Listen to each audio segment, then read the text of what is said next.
souffrent dans leur corps, mais parfois dans leur esprit, ou des souffrances parfois spirituelles. Nous te prions de venir et de nous sauver, de nous guérir. Alors que nous t'avons apporté nos dîmes et nos offrandes, nous te prions de les bénir aussi, et à ceux qui cherchent dans ce temps de crise du travail, ces jeunes qui sont parfois en ce moment particulier où on commence sa carrière, nous te prions d'éclairer tous ceux qui sont à la recherche d'un emploi afin qu'ils puissent t'honorer par leurs dîmes et leurs offrandes également. Nous voulons enfin te présenter le prédicateur du jour, Berthé, alors qu'il nous conduira dans ta parole. Nous te prions, comme à chaque fois tu le fais, d'ouvrir nos cœurs, de les rendre sensibles à la vérité de ta parole sainte, et que nous repartions d'ici plus forts, prêts à affronter nos réalités, parfois dures, mais bien terrestres. Que ton nom soit béni pour ce que tu as déjà fait pour nous et pour tout ce que tu feras au-delà de ce que nous pouvons imaginer ou penser. Au nom de Jésus et pour ta gloire. Amen. Vous pouvez donc vous asseoir et nous aurons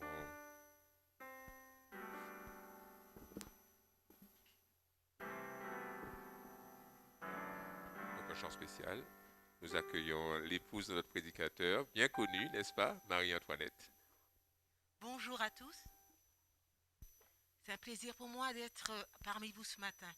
Un plaisir pour pouvoir partager ces paroles d'engagement alors que le monde dans lequel nous sommes, vous savez que c'est le grand désarroi, il y a des manifestations partout aujourd'hui, tout va de travers, mais nous avons un message à apporter. Nous avons un message d'espoir qui nous permettent de traverser ce temps en paix et un message aussi qui est merveilleux. Je pense que Berthe, tu nous en diras plus tout à l'heure, qui est le retour et la vie éternelle avec notre Seigneur. Mais pour cela, je voudrais demander à Dieu de me préparer afin que je puisse aller comme lui, il veut que j'aille. D'où ces paroles, et j'irai.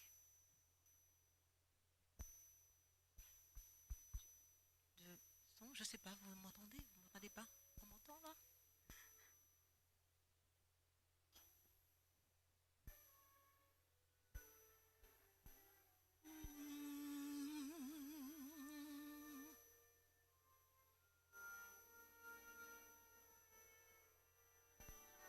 Un, deux.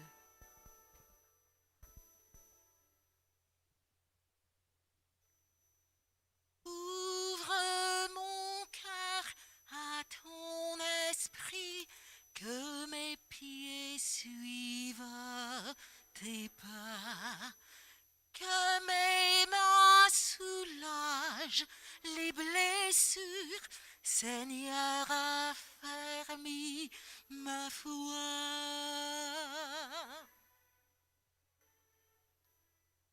Par ta grâce, je viens te servir.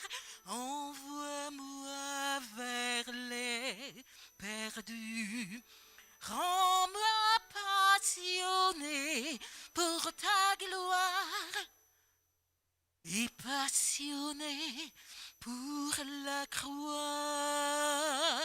Et j'irai vers ceux qui n'ont plus d'espoir, vers ceux qui désirent la paix.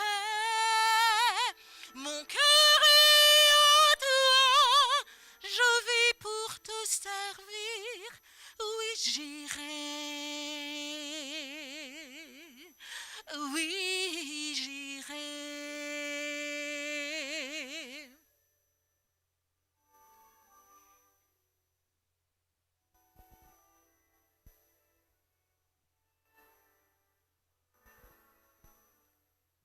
Je désire faire ta volonté pour que tu sois vu en moi. Je veux délaisser mes désirs, me soumettre à ta loi. Oui, me soumettre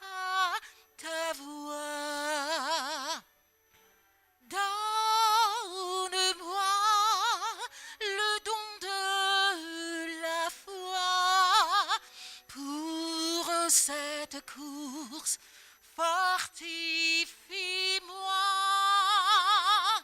Et j'irai, Seigneur, où ton nom est inconnu. Pour toi seul je vivrai. Mon être est en toi, je vis pour te servir. Oui, j'irai, oui, j'irai. Et j'irai, Seigneur, où ton nom est inconnu. Pour toi seul je vivrai. Mon être est en toi, je vis pour te servir. Oui, j'irai. Oui, j'irai.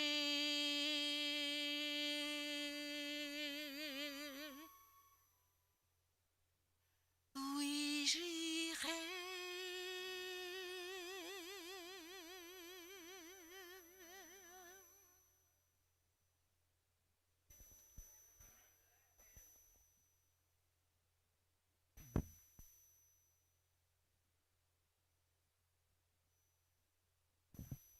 Frères et sœurs, bonjour.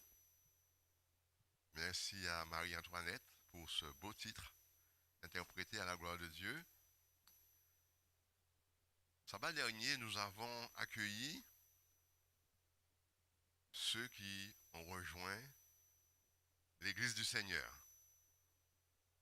les membres qui ont été baptisés au gosier. Vous vous rappelez? Mais il y en a qui étaient absents. Espérant qu'ils soient là ce matin, est-ce que frère Mondélis France est là? Où est-il? Frère Mondélis, tu me rejoins avec ton épouse, s'il te plaît. Alors, frère et sœur Mondélis se sont unis par les liens du mariage cette semaine qui vient de s'écouler, je crois. Alléluia.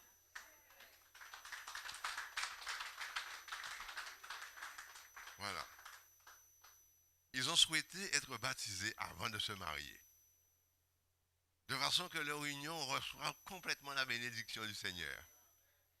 Et ce matin, c'est avec joie que nous les accueillons en notre sein et dans la famille de Dieu. Alors, je ne me rappelle pas du nom de l'épouse. Chantal.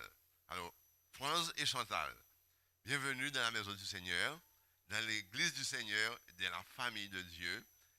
Que votre cheminement avec lui soit un moment fort de votre vie, le moment le plus fort de votre vie, je dirais. Et que, à son avènement, que vous et ceux qu'il vous a donnés soient présents pour vivre avec lui l'éternité. Je vais inviter Renette à leur remettre un petit souvenir de la part de l'église. Voilà. Alors, c'est un doublet. Alors, le deuxième, peut-être qu'ils l'offriront à quelqu'un d'autre. Puisque maintenant, c'est le même foyer. N'est-ce pas? Merci à vous. Merci à vous. J'appelle, est-ce que...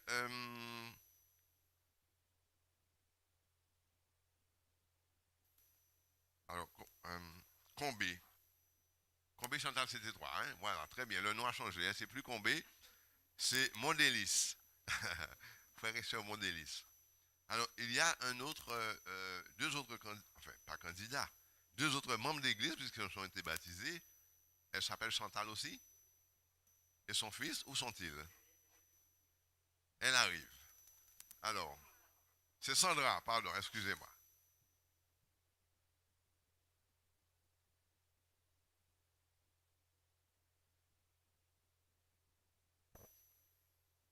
Tout à fait. Voilà, elle est là. Elle est là. Très bien.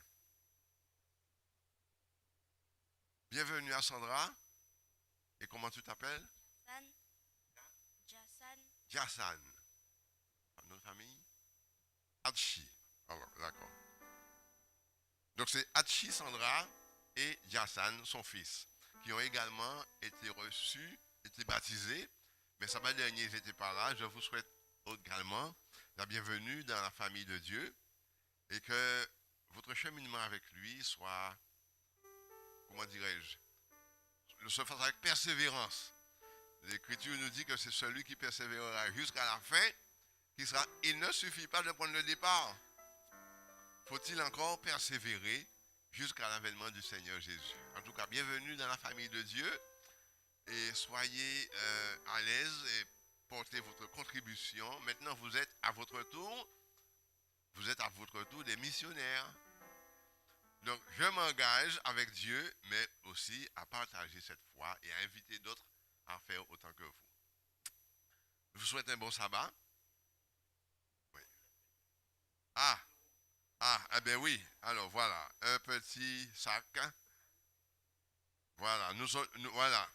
Nous partageons donc la nourriture spirituelle, mais aussi la nourriture pour le corps. Oui, l'un ne va pas sans l'autre. Voilà, merci encore et félicitations à vous pour le choix que vous avez fait de donner votre vie à Jésus. Maintenant, j'invite tous ceux qui ne l'ont pas encore fait à déposer dans la boîte qui est préposée à cet effet ce qu'ils ont apporté dans la maison du Seigneur. Comme dit l'Écriture, apportez dans la maison du Seigneur toutes vos dîmes et vous verrez si je ne ferai pas ouvrir pour vous les écluses des cieux. Donc, ce sont les chantres.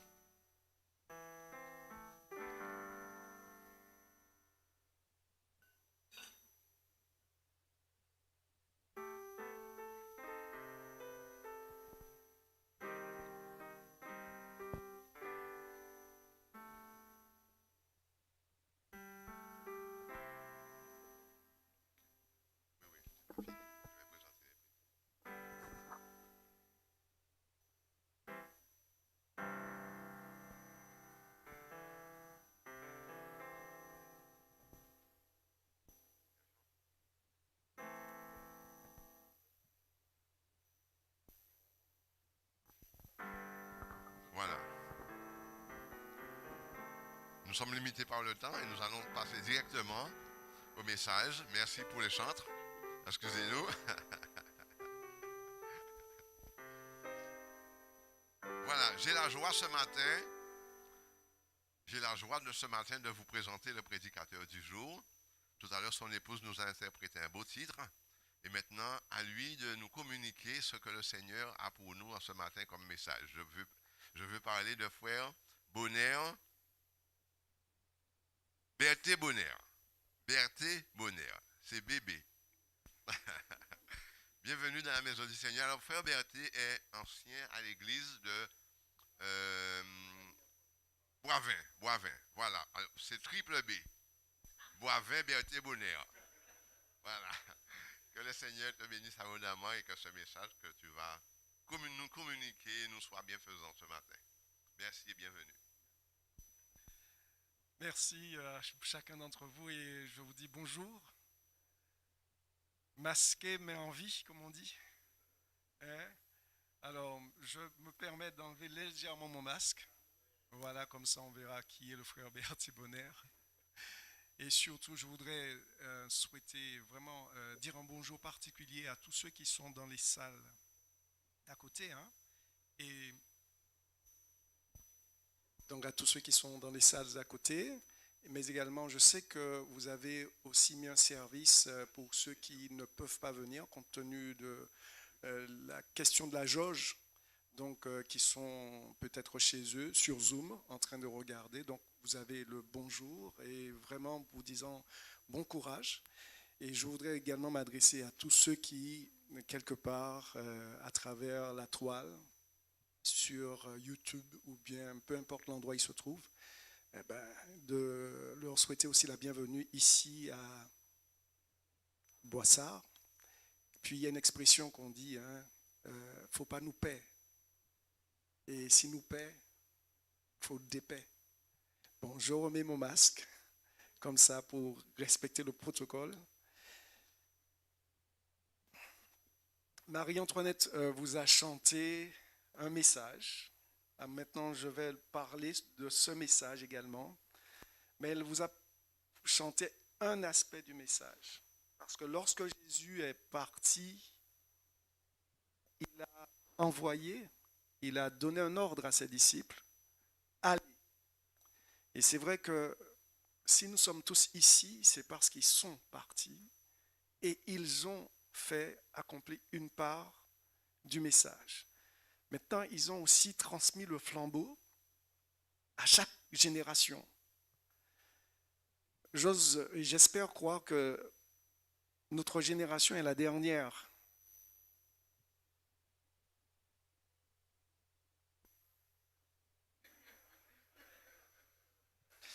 Comme on dit, est-ce que je prêche à des convaincus? J'ose et j'espère que nous sommes la dernière génération. Pourquoi? Mais j'ose le dire. Pourquoi? Parce qu'aujourd'hui, tout ce que nous voyons, et nous n'allons pas refaire la liste, mais tout ce que nous voyons aujourd'hui qui est en train de se réaliser et tout ce qui se met en place aujourd'hui nous laisse à comprendre que nous sommes dans les derniers instants de cette terre. Maintenant, cela nous implique dans notre engagement.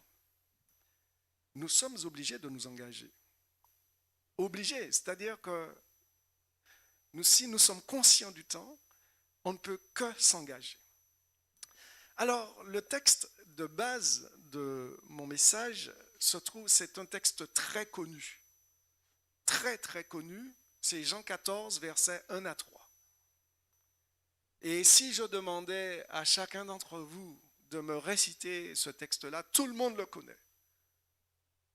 Que votre cœur ne se trouble point, croyez en Dieu et croyez en moi. Mais qu'est-ce qu'il dit après? Il y a plusieurs demeures dans la maison de mon Père.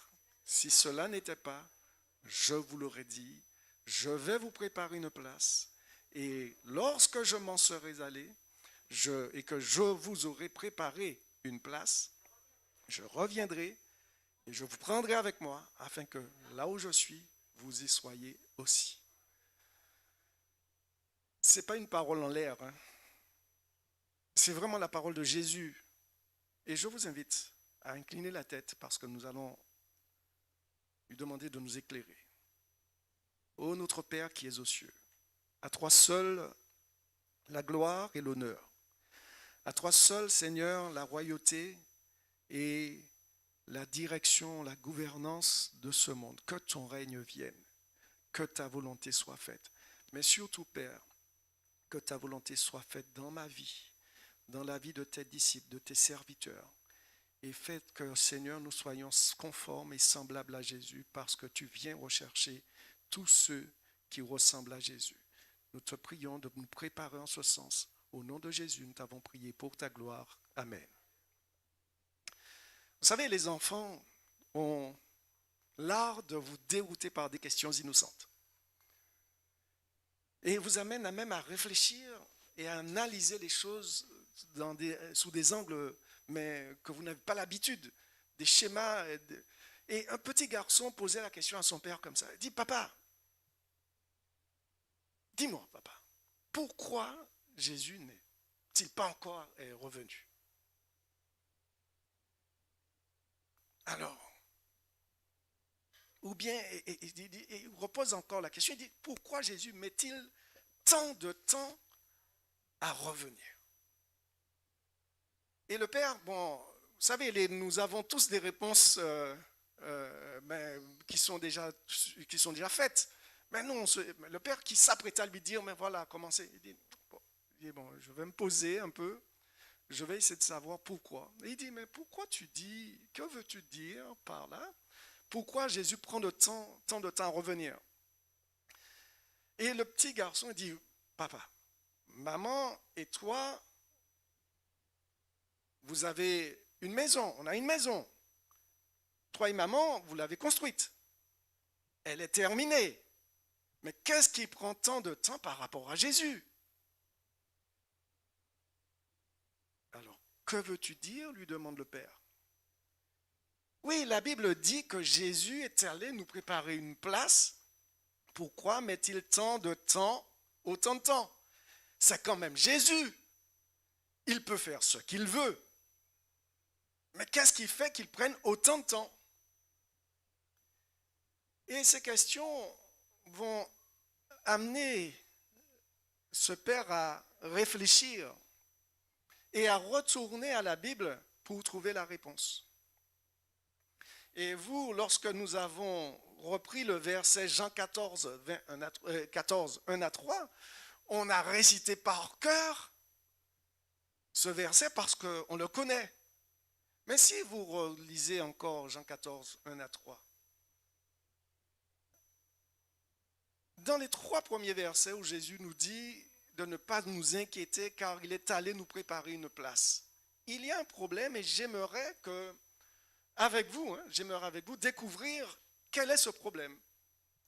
Est-ce que vous avez trouvé le problème qui peut se poser dans Jean 14, versets 1 à 3? Regardez bien, Jean 14, versets 1 à 3. On peut même le placer à l'écran aussi, si c'est possible. Jean 14, versets 1 à 3, même on va dire à partir les deux versets suivants, le verset 2 et le verset 3. Il y a plusieurs demeures dans la maison de mon Père. Si cela n'était pas, je vous l'aurais dit et je vais vous préparer une place. Alors, là, qu'est-ce que Jésus dit clairement? Qu'il y a plusieurs demeures déjà préparées dans le ciel. Et que ce n'est pas le problème de la demeure. Il n'est pas parti pour pouvoir construire des demeures. Les demeures sont déjà là. Construire, c'est un processus. Il y a un commencement et il y a une fin. Par exemple, ici à Broissard, vous êtes en plein processus de rénovation. Il y a un début de la rénovation et il va y avoir une fin de la rénovation. La construction, c'est un processus. Début et fin. Mais là, parfois, notre compréhension nous amène à penser que Jésus est parti et a démarré un projet de construction et que jusqu'à ce jour, il ne l'a pas encore achevé. Or, ce n'est pas ce que dit le texte biblique. Le texte biblique nous dit que c'est déjà fini. La demeure existe. La demeure existe. Et je comprends l'enfant qui dit, mais Jésus, pourquoi il prend tant de temps? Parce que ça n'a pas de sens. Jésus est trop puissant, trop fort pour que ça puisse mettre autant de temps avant qu'il ne revienne. Et la Bible dit qu'il suffit que Jésus parle et la chose arrive. Les choses viennent à l'existence sur la simple parole de Jésus. Et donc Jésus dit dans le texte que nous lisons qu'il est allé nous préparer une place. Et la notion, c'est la question de la place. La notion de place. La place. Et vous savez, lorsqu'on relit la Bible, on va trouver que ce n'est pas le seul endroit où la Bible dit, où la Bible fait mention de la notion de place. Bien avant que nous, en tant qu'humains, n'existions, Dieu a un lieu où il y a d'autres créatures qui demeurent avec lui. Et la Bible nous dit qu'il y a des myriades et des myriades d'anges qui habitent là. Et pourtant, il y a eu un problème avec l'un d'entre eux. Alors, je fais appel à votre réflexion encore. Avez-vous déjà vécu cette expérience où quelqu'un vient vous raconter quelque chose de mal sur une personne en qui vous avez une totale confiance et que vous ne pouvez soupçonner un tel agissement de cette personne? C'est comme si on venait dire, hé, amis, est-ce que tu sais que Luc a fait ceci, cela, mais vraiment quelque chose de totalement impensable, et vous qui êtes là, vous écoutez cette personne, les bras vous en tombent, et vous dites, mais c'est pas possible, je ne crois pas à cela. Mais vous savez, vous ne savez pas si c'est vrai, ce qu'il dit est vrai, ou bien si c'est totalement faux. Vous ne savez pas si c'est un mensonge, c'est une calomnie, mais le problème est que désormais vous l'avez entendu. Et vous savez ce que ça fait? Il y a un petit vélo dans la tête et ça commence à tourner. Et je mets ma main au feu. Mais désormais, vous n'allez plus regarder Luc comme auparavant.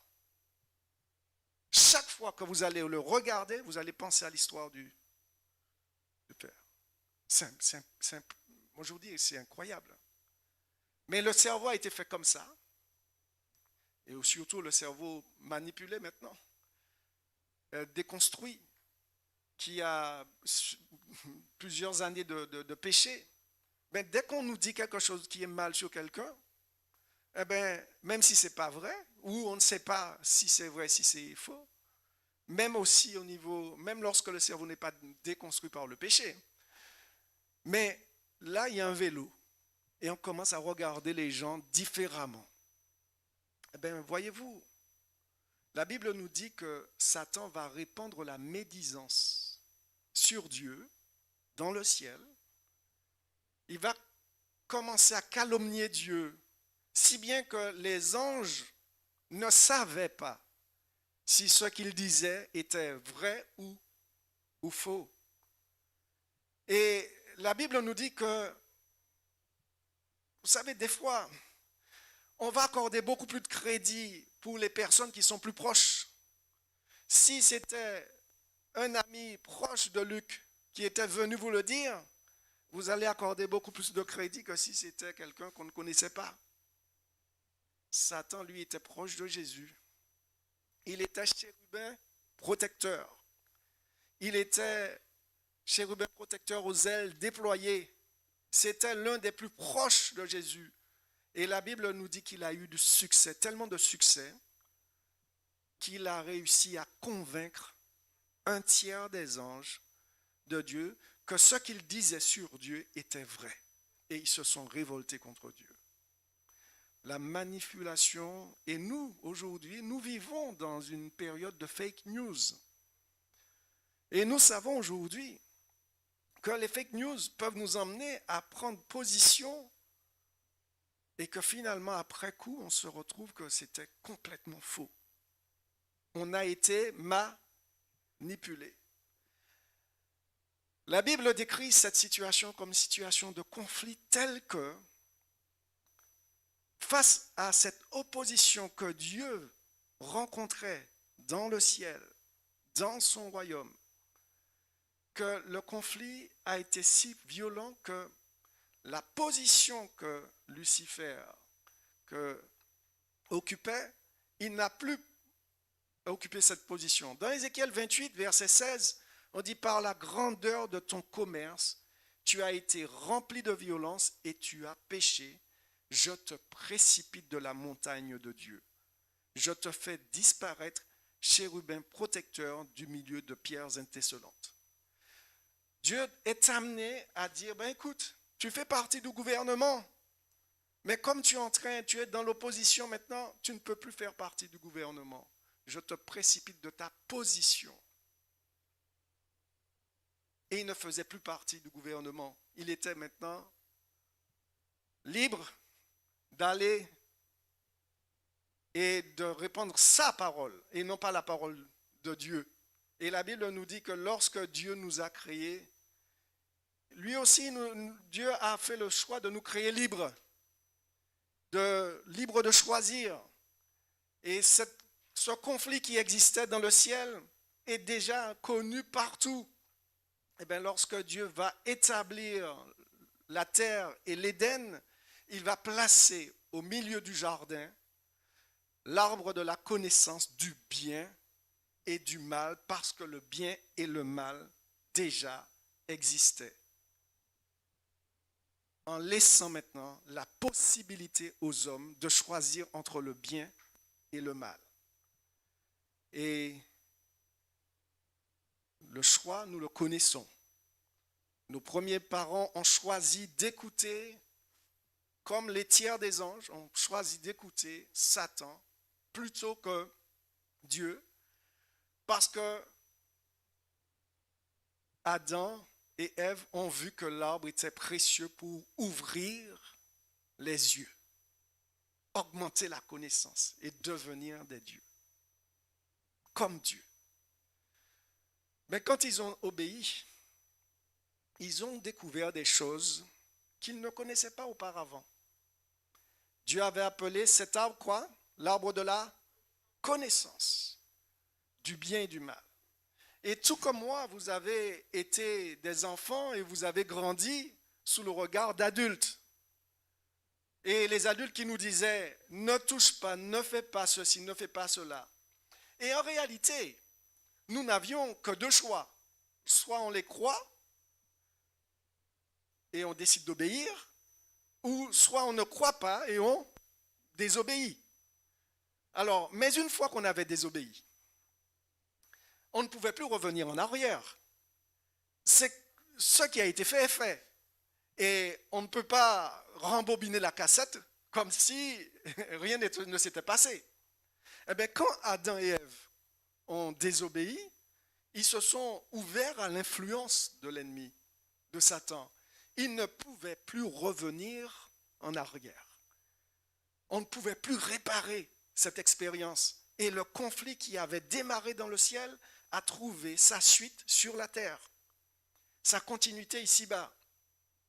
Et ici, c'est important de comprendre que la nature du conflit. Le conflit n'est pas à propos de savoir à quel point nous sommes de bonnes ou de mauvaises personnes, à quel point ce que nous faisons est juste ou injuste. Mais le conflit, la guerre, qui est à propos du caractère de Dieu. Dieu est-il bon? Dit-il la vérité? Ou ne fait-il simplement dire qu'il te dit la vérité? Vous voyez un peu la nuance? Dieu est-il bon? Dit-il la vérité? Ou Dieu fait semblant? Il dit qu'il nous aime. Il dit qu'il est bon. Il dit, mais est-ce que c'est la vérité? Et c'est là la guerre dans laquelle nous nous trouvons aujourd'hui.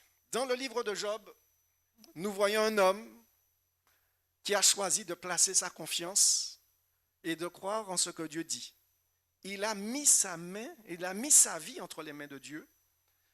Et chaque jour, lorsque Dieu lui dit, écoute Job, va là, Job y va. Ne fais pas, il ne fait pas. Ne va pas là, Job n'y va pas. Job lui obéit parce que Job lui fait confiance, parce que Dieu est son Dieu. Et lorsque le livre de Job nous fait quitter la terre un instant pour nous emmener quelque part dans les cieux, où sont réunis les fils de Dieu en présence de Dieu, qui voit-on aussi en présence de Dieu? Satan. Satan y est là. Et Dieu lui pose une seule question. D'où viens-tu? Alors, la traduction de la réponse en français n'est pas parfaite selon les spécialistes de la Bible, car on peut comprendre que la réponse de Satan, c'était qu'il vient de la terre et pour s'y promener, c'est-à-dire, en d'autres termes, il faisait du tourisme. Il était allé faire un petit tour sur la terre, mais bon, d'habitude, non. Mais le terme hébreu est plus précis. Satan répond qu'il vient de la terre où il est libre de faire ce qu'il veut parce que c'est lui qui en a la charge. Il est le maître. Et là, tout le monde le suit et tout le monde fait ce qu'il veut. Et c'est pour cela que Dieu lui dit, mais attends, ok, 99,99% des hommes font ce que tu veux, mais as-tu vu mon serviteur Job? Vous savez, en examinant la réponse de Dieu au travers de l'histoire du conflit, je comprends mieux le fait que Dieu attire l'attention de Satan sur Job. Parce que imaginez-vous, comment attirer mais vraiment les calamités sur cet homme, le fait qu'il va perdre sa famille, perdre ses biens, mais vraiment connaître parce que simplement Dieu lui dit, as-tu vu mon serviteur Job? Non, la réponse de Dieu, c'est que par rapport à la déclaration de Satan, de disant que, eh oui, moi je suis sur la terre et j'y vais comme je veux, je viens de la terre, tous les hommes m'obéissent. Dieu dit, ouais, mais tous, mais il y a sur la terre des hommes où il y a un homme qui a fait le choix de me faire confiance sur un territoire ennemi. Et un instant, mes amis, positionnez-vous comme étant des Job. Est-ce que vous avez fait le choix de choisir Dieu et dire que Dieu est mon Dieu? C'est lui qui dirige ma vie. Il me dit, j'obéis. Ou plutôt être du côté de l'ennemi en disant, mais tous les hommes sont à moi. Ils font ce que je veux. Vous savez, sur cette terre, Dieu a fait en sorte qu'il y ait deux camps. Deux camps. Ceux qui vont choisir de servir Christ et de marcher avec lui. Et l'autre camp, ceux qui vont se rebeller et rester rebelles à la parole de Christ. Eh bien, voyez-vous, dans ce monde, il y a pour Satan de dire que tout le monde fait ce qu'il veut. Mais Dieu lui dit, as-tu bien considéré mon serviteur Job? Et ce que nous avons de cette scène, c'est que Satan avait la possibilité de faire des allées, venues entre le ciel et la terre. Dit pas seulement qu'il est bon, Dieu nous prouve qu'il est bon. Dieu ne dit pas seulement qu'il va nous préparer. Dieu nous montre qu'il commence le processus de nous préparer de nouveaux cieux, de nouvelles terres. Mais non seulement pour les hommes, mais aussi pour les anges, c'est l'acte final qui révèle le véritable caractère de Dieu. Désormais, au niveau des anges, les choses sont claires. Qui est le menteur? Qui dit la vérité? C'était la prise de conscience finale. Et dans Apocalypse 13, verset 12, lorsque Jésus retourne au ciel, il va avoir une dernière bataille dans le ciel. Une dernière guerre. Satan et ses anges vont être chassés, expulsés pour toujours. La Bible dit, dans Apocalypse 13, verset 12, leur place ne fut plus trouvée au ciel. Leur quoi? Répétez avec moi, leur place. Leur place ne fut plus trouvée au ciel. Pensez-vous que c'est parce que Dieu a rasé leur demeure? Non. Ce n'est pas cela. Ce n'est pas parce que Dieu a rasé la demeure, mais c'est que désormais, il n'y avait plus de place pour ces anges-là dans le cœur des anges fidèles à Dieu. Sans qu'on doute, on ne sait pas. Mais dès qu'on voit la réalité, on sait que c'est faux. Ben écoute, je n'ai plus de place pour toi dans mon cœur parce que toi, tu es un menteur. Et je ne vais plus désormais pactiser avec un menteur. Et ils furent chassés. Alors, si vous prenez avec moi Apocalypse 19, versets 1 à 10. Est-ce que ça va toujours avec moi? Est-ce que vous me suivez? Je ne vous endors pas. Parce que c'est très important maintenant, cet aspect-là. Si vous, comme on disait, si vous dormez, réveillez-vous. Apocalypse 19, versets 1 à 10.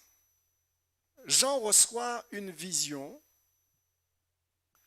où il voit une grande célébration dans les cieux, après que tout soit terminé sur la terre et dans les cieux. Parce que l'Apocalypse nous révèle le conflit final, nous montre des guerres, des luttes. Et quand Jean voit sa vision, il n'en revient pas tout simplement. Pour lui, c'est tout simplement incroyable. Jusque-là, toutes les visions qu'il a eues, c'est que c'était des visions de bataille. de sang, de lutte. Et les choses s'empirent. Et là, cette vision vient pour montrer que les horreurs sont terminées, que la tempête est passée. Lisons le texte. Après cela, j'entendis dans le ciel comme une voix forte, une foule nombreuse qui disait « Alléluia ! Le salut, la gloire et la puissance sont à notre Dieu. » Parce que ses jugements sont justes, sont véritables et justes, car il a jugé la grande prostituée qui corrompait la terre par son impudicité. Il a vengé le sang de ses serviteurs en le redemandant de sa main. Et ils dirent une seconde fois, Alléluia. Et sa fumée monte au siècle des siècles. Et les 24 vieillards, les 4 êtres vivants, se prosternèrent et adorèrent Dieu assis sur le trône en disant Amen, Alléluia. Et une voix forte sortit du trône disant Louez notre Dieu, vous tous ses serviteurs, vous qui le craignez, petits et grands. Et j'entendis comme une voix d'une foule nombreuse, comme un bruit de grosses eaux et comme un bruit de fort tonnerre disant Alléluia, car le Seigneur notre Dieu Tout-Puissant est entré dans son règne. Réjouissons-nous et soyons dans l'allégresse et donnons-lui gloire, car les noces de l'agneau sont venues et son épouse s'est préparée et il lui a été donné de se revêtir de fin lin éclatant, pur, car le fin lin, ce sont les œuvres justes des saints. Et on continue. Et l'ange me dit, et heureux ceux qui sont appelés au festin de noces de l'agneau, et surtout cette partie, et il me dit, ces paroles sont les véritables paroles de Dieu. Alors, cette vision, et je prends une petite pause pour vous expliquer, cette vision va impressionner Jean. L'harmonie recommence à régner. Et il est tellement émerveillé. Et le verset après, donc ce verset, il dit que Jean est amené à... Je tombais à ses pieds pour l'adorer. Mais il me dit, garde-toi de le faire, je suis ton compagnon de service et celui de tes frères qui ont le témoignage de Jésus. Adore Dieu, car le témoignage de Jésus est l'esprit de la prophétie. Alors, Jean se jette aux pieds de l'ange qui était à côté de lui pour pouvoir l'adorer. Mais l'ange lui dit, non, ne fais surtout pas cela. Je suis ton compagnon de service et celui de tes frères. Voyez-vous, la Bible nous dit que nous avons été créés de peu inférieurs aux anges. Mais dans un sens, nous sommes pareils. Maintenant, laissez-moi vous poser une question. Combien de vous et combien d'entre vous croyez que lorsque Jésus a dit « Je vais vous préparer une place » et lorsque je vous aurai préparé cette place, je reviendrai et je vous prendrai avec moi et on y sera pour toujours, pour paraphraser les propos de Jésus. Combien d'entre vous y croyez? Amen. Au moins, j'espère que ceux qui n'ont pas levé la main y croient quand même. Mais je vous pose encore une deuxième question. Qu'avez-vous comme preuve de la réalisation de cette promesse? La réalisation de la première, tu dis? Oui. Oui, mais la première, c'est la première. Réaliser la première. Mais qu'avez-vous comme preuve de la réalisation?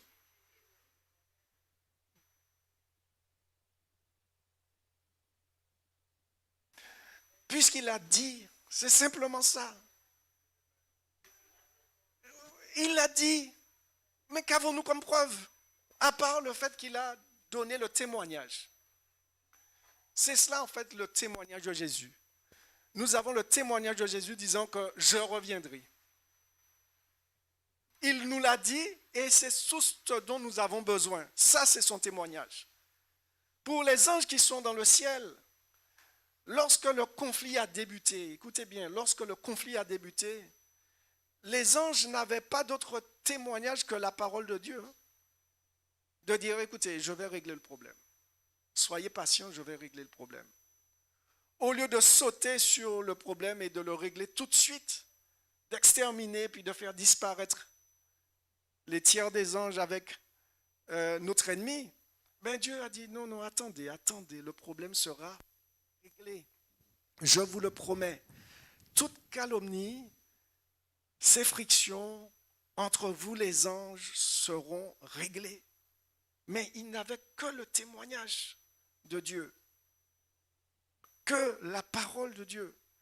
Et la vision que Jean reçoit dans l'Apocalypse 19, vous savez, n'est pas encore arrivée. C'est dans le futur. Jusqu'à ce jour, le royaume de Dieu n'est pas établi, les choses ne sont pas réglées. Ben, c'est une vision aussi pour lui. C'est quelque chose qui n'est pas encore arrivé que pour l'ange, même scène que Jean est en train de regarder. Il n'a pas encore été dans le futur. C'est une promesse d'un futur qui n'est pas encore réalisée. Promesse que Dieu se doit de réaliser pour les hommes et pour les anges.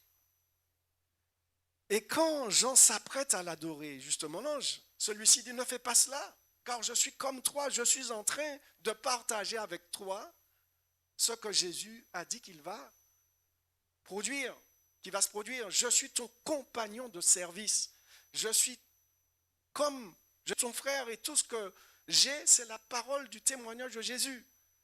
Mais quand Jésus est mort sur la croix, tous les mensonges de Satan ont été mis à jour et dévoilés. Là, les anges ont vu la réalité de la promesse de Dieu, disant que je vais régler ce problème. Et quand Jésus a donné sa propre vie pour vous et pour moi, essayez d'imaginer les anges qui regardaient cette scène. Les anges vivent avec Dieu, ils connaissent Dieu, ils le voient dans sa sainteté. Et les anges aussi nous voient également. Ils nous voient sur cette terre et les choses que nous faisons. Ensuite, ils regardent à leur Créateur et le Créateur vient dans ce monde revêtir notre humanité et être traité comme étant le pire des mécréants, le pire des hommes, et ils vont le voir être rejeté par ceux qu'il avait choisis pour le représenter, par son peuple, alors qu'il avait donné des milliers, des centaines d'années auparavant, tout un message, tout un symbolisme pour pouvoir annoncer que l'agneau allait venir ôter les péchés du monde. Eh bien, ils l'ont cloué sur la croix. Et parmi les siens, et les siens ne l'ont point connu, le point reçu. Et ils vont même entendre leur Créateur ensuite dire, « Père, pardonne-leur parce qu'ils ne savent pas ce qu'ils font. » Alors que Jésus est en train de donner sa vie. Alors lorsque les anges ont vu ce qui se passait à ce moment-là, tout ce qui pouvait subsister de doute, d'interrogation sur les véritables mobiles de Dieu en faveur même de l'humanité, tout ce que Satan pouvait leur dire sur ce que sur Dieu était enlevé, envolé pour toujours devant cette si grande preuve d'amour. Il n'y avait plus désormais de place dans leur cœur pour Satan et ses anges dans le ciel. Mais lorsque Jésus nous dit qu'il est allé nous préparer une place, c'est qu'il n'a pas fini sa mission pour nous. On raconte l'histoire d'un homme qui malheureusement était alcoolique et faisait vivre sa famille un calvaire, un cauchemar. Ses enfants avaient peur de lui. De la maison chargée, les enfants allaient se cacher. Et c'était la mère qui prenait. L'histoire nous dit que cet homme rencontra, sa vie a changé. Il ne buvait plus et il n'était plus violent. Pourtant, ses enfants continuaient à avoir peur de lui. Et chaque fois qu'il rentrait, ses enfants allaient se cacher, car ils avaient gardé le souvenir des moments de violence et ils avaient peur que leur père redevienne comme avant. Ils n'avaient pas confiance qu'ils étaient en sécurité avec leur père. Et même si la vie du père avait changé, celle des enfants n'avait pas pour autant changé. Et ils doutaient toujours. Voyez-vous, il y a une leçon à tirer de cela. La confiance peut se perdre en un instant, mais elle ne se regagne pas aussi rapidement. Alors maintenant, pensez aux anges qui sont dans le ciel. Ceux qui, pendant des milliers d'années, ont fait confiance à Dieu et ont fait confiance au témoignage de Jésus. Quand ils n'étaient pas certains des accusations de Satan, ils ont quand même par la foi cru au témoignage de Jésus. Ensuite, ils nous ont vus nous faire créer, comment le processus de la création a débuté. Et ils ont aussi vu les choix que l'humanité a faits. Et les choix que nous faisons encore aujourd'hui.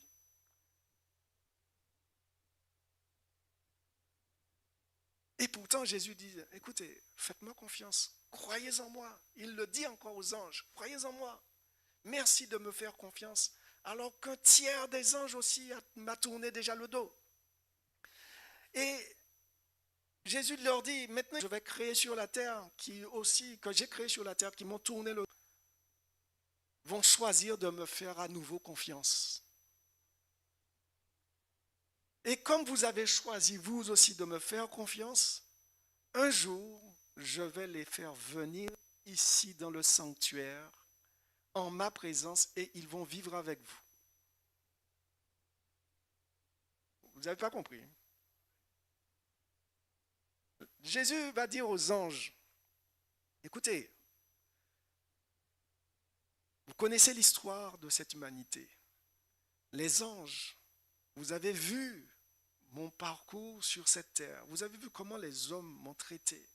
Mais il y a certains d'entre eux, c'est-à-dire vous et moi, qui ont choisi et qui vont venir habiter dans le ciel avec nous, qui avons fait le choix, avec vous qui avez fait le choix de ne pas écouter le diable. Ils vont venir. Faites-moi confiance. Oh. C'est un privilège. Mais vous connaissez quand même la grandeur de ce challenge. C'est un risque que Dieu prend quand même. Et vous êtes d'accord avec moi. Mais avec moi tout seul, Dieu prend un risque.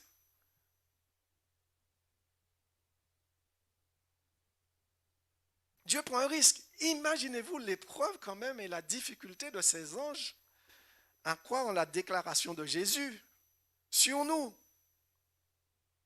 Jésus dit, je place ma confiance en Berthé. Messieurs, je ne sais pas pour vous, mais je dis, mais peut-être Jésus, je n'aurais pas parié un copec sur moi. Et pourtant, Jésus dit, oui, je prends le risque. Jésus a appelé, vous savez, à un moment, c'est une petite parenthèse que je fais, Jésus a appelé un jour Gédéon, vaillant héros. Vaillant héros. Et où était Gédéon? Il était dans un pressoir à vin en train de battre du blé parce qu'il avait peur que les Madianites viennent piller, donc il se cachait il se cachait pour ne pas être vu des Madianites parce que les Madianites allaient piller la récolte et le tuer. Et Jésus dit, l'ange lui dit, vaillant héros. Et certainement, moi j'imagine Gédéon en train de se tourner. De qui parle-t-il là? Mais il n'y a que moi. Il dit, oui, vaillant héros, c'est toi. Jésus voit en nous ce que nous-mêmes nous ne voyons pas. Et Jésus dit, voilà, vous êtes les candidats du royaume, mais vous êtes les citoyens du royaume. Et ça me requinque. Ça me redonne quand même une idée de ce que je suis. Et vous savez, c'est une épreuve quand même pour les anges du ciel. Et lorsque Jésus est retourné au ciel pour faire une place dans leur cœur, parce que vous voyez bien que c'est la question, c'est la place, regagner la confiance dans le cœur des anges. Pour nous, eh bien, ils espèrent que lorsque nous allons venir, ils ne vont plus courir et se cacher lorsque nous allons arriver. Vous savez, 1 Pierre 1, verset 12 nous dit que même les anges désirent se plonger et étudier le plan du salut, la bonté de Dieu. Il y a beaucoup à dire en fait sur le témoignage de Jésus. Et je vais arriver sur ce point à la fin de mon message en vous disant que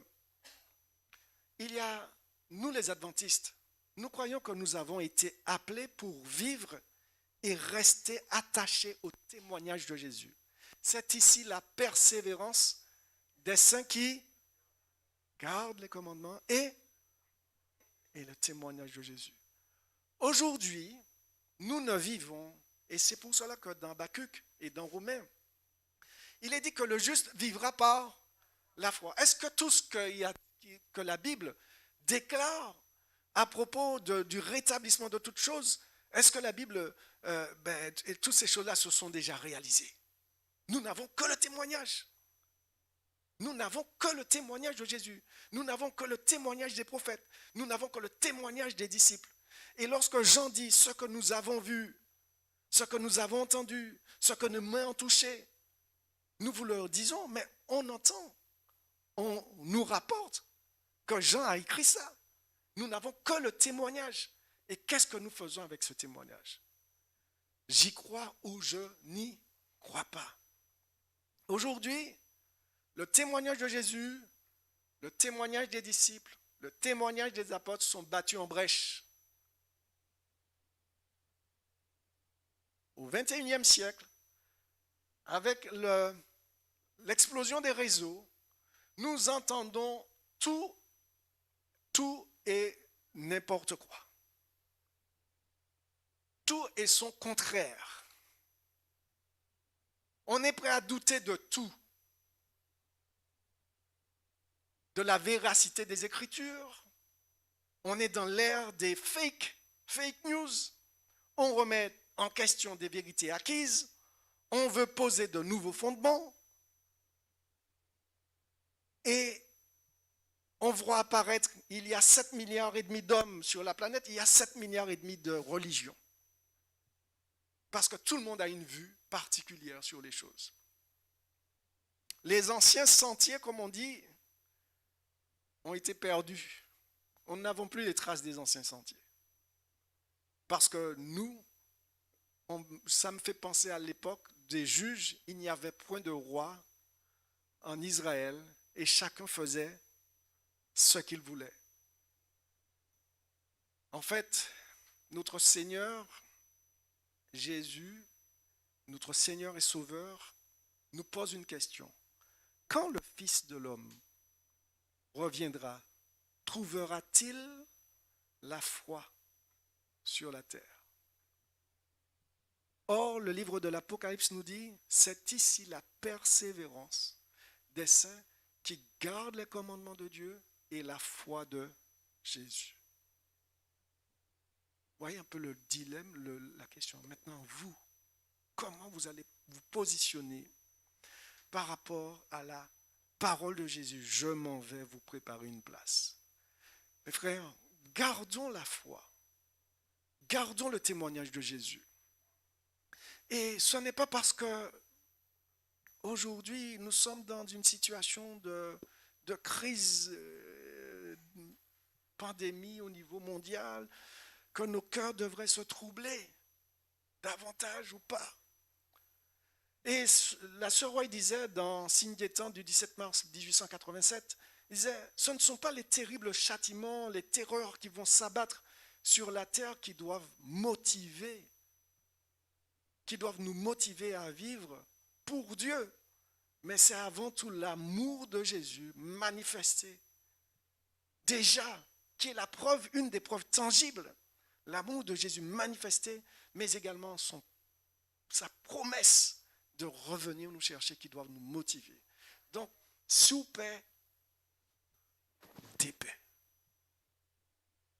Faisons-lui confiance. Approchons-nous avec assurance du trône de la grâce.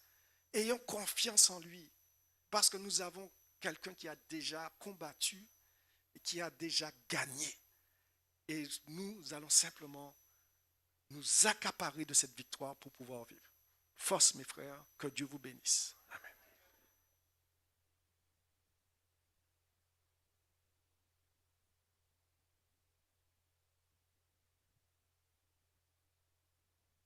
Nous remercions le frère Berthet pour ce moment de méditation et comme prolongement à ce message, nous vous invitons à prendre vos cantiques au numéro 212 car nous y trouvons une parole forte du ciel bientôt. Jésus va revenir. Si c'était aujourd'hui, belle espérance. Le 112, pardon. Le 112.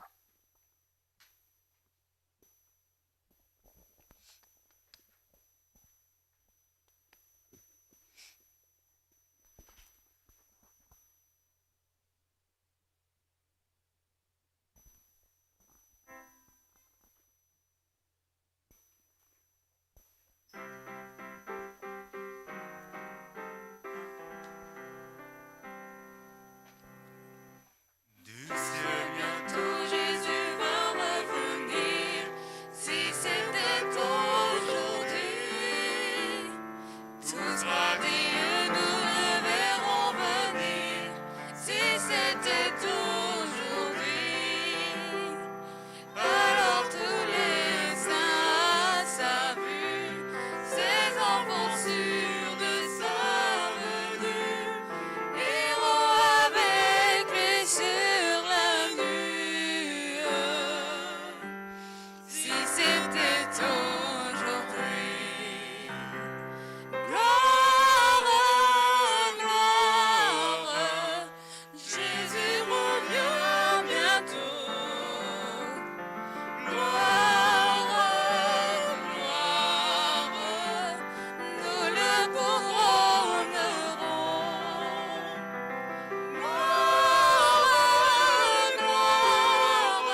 Oui, selon ta promesse, Seigneur.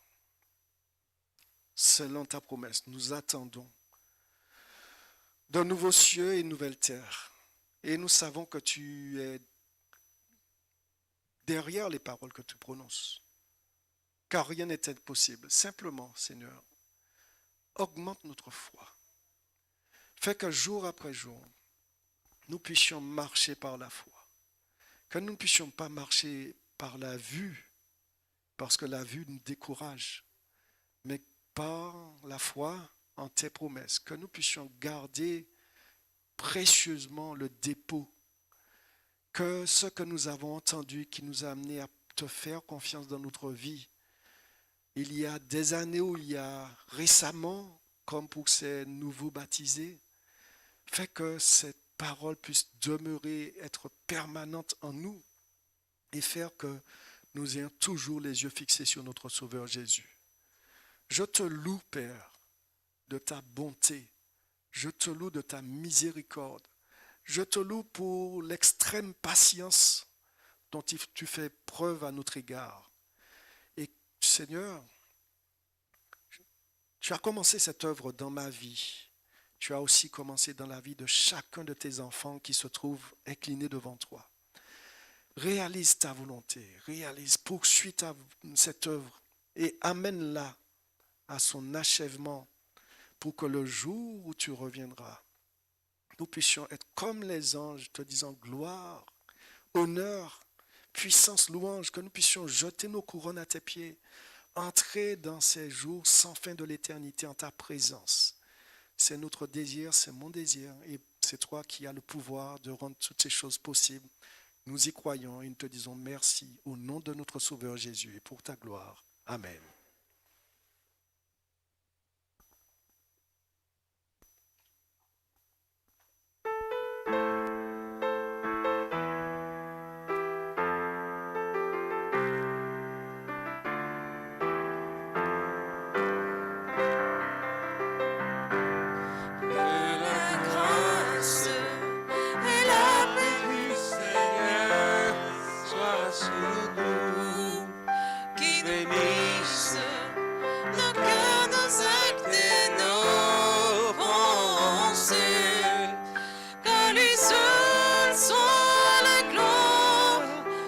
Puissant